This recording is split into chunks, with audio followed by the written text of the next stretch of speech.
Bilyon-bilyong piso ang halaga ng kaba ng bayan ang umano'y nabulsarang iilan. Samantalang sa ilang lugar ni walang maayos na tulay. Tulad sa San Miguel, Bulacan, kung saan ang ilang mag-aaral tumatawid pa sa peligrosong kabling tulay, baka pasok lang sa paaralan. Saksi si Jay Taruk. Para sa ilang estudyanteng nasa kabundukan, may kaakibat ding panganib ang daang kailangan nilang tahakin tungo sa karunungan. Higit sa madulas at matarik na daan pababa ng bundok, mas malaking pagsubok para sa kanila ang pagtawid rin sa ilog na ito.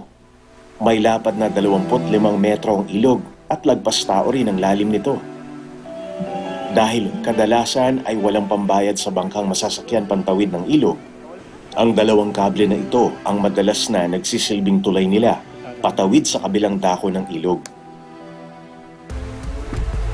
Sa loob ng 9 na taon, tila ipinagkakatiwala ng mag-aama ang kanilang buhay sa mga kabling ito na may habang mahigit na 20 metro. Lula at ngawit ang kalaban nila sa bawat pagtawid.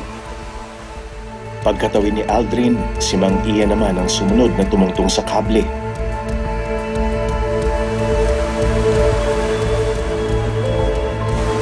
Pasa niya sa kanyang likuran ang mas batang anak na si Anthony. Mahigpit ang kapit ni Anthony habang doble ingat naman ang kanyang ama sa pagbalanse sa kable.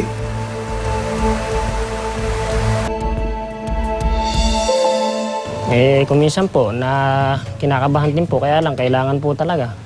Kaya po pagka po halimbawa baha at maaga pa baha na, hindi na po namin sila pinapapasok, tinetext na lang po yung mga teacher nila. Kasi Para iwas, delikado na rin po. Isa ang lolo ni na Aldrin at Anthony na si Mang Antonio sa mga tumulong na magkabit ng kabling tawiran. Taong 2004 pa nang una nilang inilapit ang problemang ito sa lokal na pamahalaan ng San Miguel. Nagre-request kami sa provincial government, sa munisipyo, ng kahit malingkit lang na hanging bridge.